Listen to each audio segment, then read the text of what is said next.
You're the guy who carves the inside of a tomb lying on a roof roughly 1200 BC, about an hour before sunrise.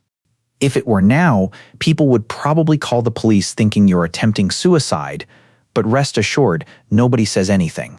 Because that is completely normal. Simply because that is where you sleep. It is the coolest surface in the dwelling. The house is made of mud, and the walls have been holding yesterday's heat like a grudge since about 2 o'clock in the afternoon. You rest on a wooden headrest, which sounds medieval but is genuinely more comfortable than it looks. Below you, there's a village of maybe 68 houses pressed against a desert hillside in western Thebes. You are not a pharaoh. You are almost certainly not a priest. Statistically, you're a farmer. But right now, you have to be at work in about 90 minutes.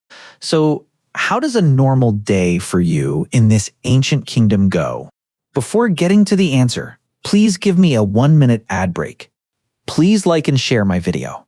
This truly means a lot to me, because I'm a single mom raising 2 small kids and I need the income from this YouTube job. Thank you so much. Now, let's get started.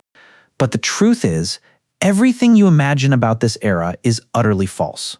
We did not find a society obsessed with the underworld. We only found the single part that refused to rot. The mundane reality of survival has been erased. History lied to you. It was a brutal illusion of preservation.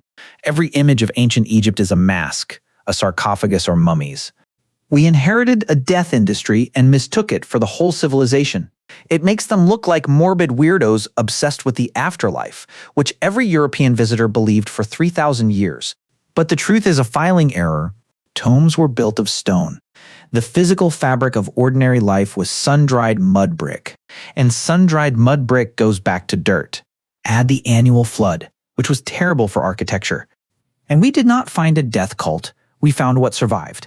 Stone lasts. Mud does not. Before the day begins, you need the year, because the river is the clock. Every summer, meltwater and monsoon rain from the Ethiopian highlands put the entire floodplain underwater. It withdrew, leaving black silt so fertile they called it Kemet, opposing the dead Deshret. They split the year into 3 seasons.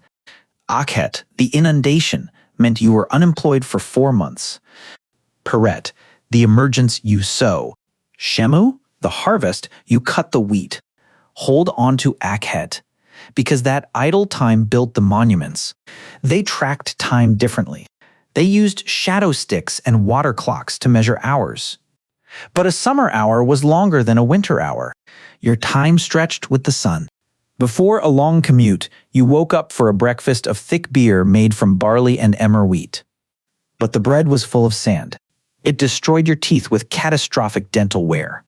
Even Ramesses the Second died with massive abscesses. The gold could not cure a toothache. A pharaoh and a farmer shared the exact same agony. You are not a priest in a temple. When the sunrise hit the coolest surface of your roof, the grueling work began.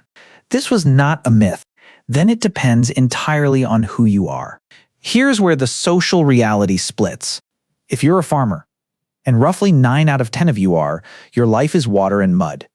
You are hauling buckets, maintaining irrigation channels, and hand-lifting water with a shaduf, a counterweighted pole that was a masterpiece of ancient engineering. During the harvest, you are bent double with a sickle for the whole of daylight, and then the scribes show up. In the tomb of Mena, an estate inspector from the 18th dynasty, wall paintings show surveyors calculating what the tax assessor demands. Nearby, a farmer is being brutally beaten. The elite painted the beating right next to the wheat, because that was what a perfectly run estate looked like. If you're a workman at Deir el-Medina, you have the strangest job in the ancient world. You are a specialist paid in rations. Egyptians ran a 10-day week. Crews worked 8 days and had 2 days off, sleeping in stone huts near the Valley of the Kings. Your ancestors essentially invented the weekend during the Bronze Age and then made it slightly worse. If you possess literacy, congratulations, you have won the lottery of life. Scribes were maybe 1% of the population. The instruction of Duaketi, also known as the satire of the trades, ruthlessly mocks every other job. The potter is filthier than a pig digging in mud. The metalworker has fingers like crocodile hide. The barber wanders exhausted. The fisherman and washerman work among literal crocodiles. The punchline, be a scribe, because a scribe gives orders and is never beaten. But here's the twist that surprises everyone. For women, the physical grinding of emmer wheat on a saddle quern caused severe arthritis and deformed toes. Yet, Egyptian women possessed legal standing unthinkable in classical Athens or Rome. They could own property, initiate a divorce, and sue in court. They were legally freer than Greek women 1,000 years later, even while their spines were slowly being destroyed by a rock. That is the ultimate paradox. Everything we know about this ordinary life comes from a massive archaeological fluke. Papyrus was too expensive for daily use. So for routine paperwork, people used ostraka, flat flakes of limestone and broken pottery functioning as scrap paper, thrown into a desert pit where nothing rotted. These fragments gave us an attendance register. It permanently recorded a normal Tuesday. Men missed work for mundane reasons. Eye infections, being stung by a scorpion, wrapping a dead mother, or brewing beer.